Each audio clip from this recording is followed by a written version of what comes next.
Komisi 9 berbeda juga siapa supervisi DBD ya. Jadi saya kira pemerintah benar-benar harus sangat serius ya memperhatikan kesehatan masyarakat di Indonesia dari segala macam jenis virus dengue ini kan lebih tinggi bahayanya dibandingkan virus COVID, tapi juga tidak boleh gampangin COVID-19 juga. Jadi perlu dibikin satu di Komisi 9 lalu berbagi tugas dan siapa supervisi COVID, siapa supervisi DBD ya.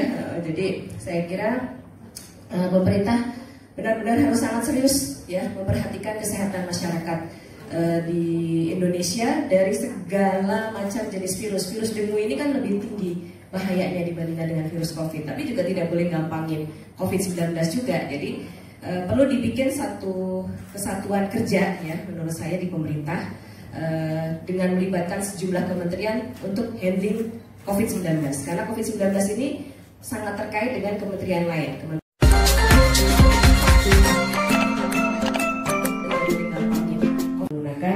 Payung hukum ini untuk melakukan penyikapan ataupun penanganan dengan cepat COVID-19 ini mau seperti apa. Begitu juga Undang-Undang Nomor 24 tahun 2007 penanggulangan bencana non alam ini juga bisa menjadi rujukan dalam regulasi untuk aksi yang dilakukan oleh seluruh kementerian ataupun seluruh stakeholder pemerintah yang bisa menangani COVID-19. Dan yang terakhir itu Impres ya, Impres yang dikeluarkan oleh Presiden, Impres 4 tahun 2019. Dari MERS, SARS, sekarang yang mengalami COVID-19, besok apa lagi kita nggak tahu. Tapi ya itulah perkembangan dunia kan. Jadi kita harus, lagi pesannya kita harus tetap tenang, percayakan bahwa tenaga-tenaga Indonesia ini, ahli-ahli paru kita, itu punya kemampuan untuk merespons soal semacam ini. Alat-alat kita tersedia, cuma memang tidak bisa tentu dipublikasikan sebebas mungkin di luar negeri ya, karena tentu kita punya hitungan tersendiri.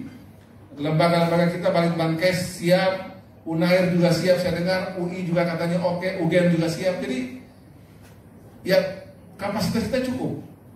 Sekali lagi kalau memang ada kata kita yang tidak siap, tentu tidak mungkin seperti sekarang ini 19 orang itu terdeteksi. Kemudian kalau memang ada kata ada karena corona kan pasti clear juga, jelas kita punya urusan. Kecuali memang mungkin kemarin yang saya juga sempat ngecek itu kan yang di Semarang. Semarang itu kan katanya dia meninggal waktu itu kan diduga karena corona.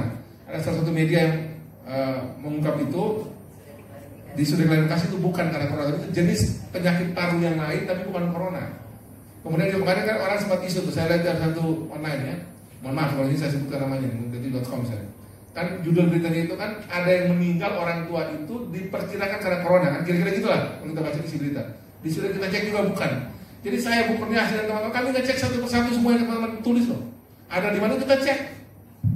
Cek bukan cuma cek pakai telepon, kita turun. Kita dikasih juga surat resmi dari Kemenkes pada saat itu. Boleh. Jadi kita turun ke lapangan, kita turun sendiri atau kita kirim kita punya tenaga ahli. Ngecek langsung benar nggak itu. Kalau benar ya kita pasti akan bawa di rapat komisi, kita kontak ke Kemenkes. Dan faktanya di Indonesia sampai hari ini tidak ada satupun pasien corona yang suspek meninggal gitu, Bang. Yang kalau positif meninggal itu sebenarnya kan belum ada satupun. Kita berdoa mudah-mudahan jangan ada. Mudah-mudahan jangan ada. Tapi kalaupun ada yang meninggal, saya ulangi lagi ya.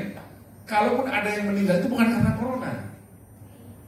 Tapi kalau sudah punya penyakit bawaan kronis, memang dia akan tanda kutip akan menuju meninggal karena corona, mempercepat. Jadi bukan karena corona lah. Karena corona ini dia akan mempercepat kita untuk menuju kepada alam baka itu. Tapi bukan karena corona. Ini klinis ini analisa klinis, kami kan cek ke orang-orang paru. Jadi memang orang itu sakit corona iya, tapi dia meninggal itu bukan semata-mata karena corona. Saya ulangi lagi ya. Orang meninggal itu bukan semata-mata karena corona, tapi sudah ada penyakit bawaan lain. Atau ada situasi dalam tubuhnya yang membuat dia akhirnya meninggal. Tapi bukan karena corona saja, tapi ada yang lain. Nah itu sama dengan DBD. Demam berdarah ini, itu orang akan meninggal karena juga memang kapasitas tubuhnya tidak siap. Gitu. Kurang trombosit gitu. Nah, jadi tubuhnya memang tidak siap menghadapi penyakit DBD. Akhirnya ketika dia drop, apalagi dia lambat tertangani, lambat infus masuk.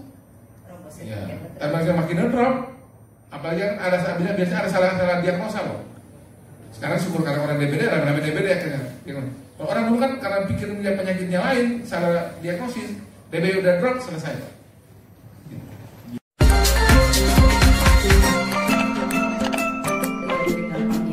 Nah, kemudian juga kemarin kan orang sempat isu tuh, saya lihat dari satu online ya. Mohon maaf kalau ini saya sebutkan namanya, detik.com saya. kan judul beritanya itu kan ada yang meninggal orang tua itu diperkirakan karena corona kan, kira-kira gitulah kalau kita baca isi berita. Di situ kita cek juga bukan. Jadi saya Bu Kurniasih dan teman-teman kami ngecek satu persatu semua yang teman-teman tulis loh. Ada di mana kita cek. Cek bukan cuma cek pakai telepon, kita turun. Kita dikasih juga surat resmi dari Kemenkes pada saat itu. Boleh. Jadi kita turun ke lapangan, kita turun sendiri atau kita kirim kita punya tenaga ahli. Ngecek langsung benar nggak itu. Kalau benar ya kita pasti akan bawa di rapat komisi, kita kontak ke Kemenkes. Dan faktanya di Indonesia sampai hari ini tidak ada satupun pasien corona yang suspek meninggal gitu, Bang. Yang kalau positif meninggal itu sebenarnya kan belum ada satupun. Kita berdoa mudah-mudahan jangan ada. Mudah-mudahan jangan ada. Tapi kalaupun ada yang meninggal, saya ulangi lagi ya. Kalaupun ada yang meninggal itu bukan karena corona.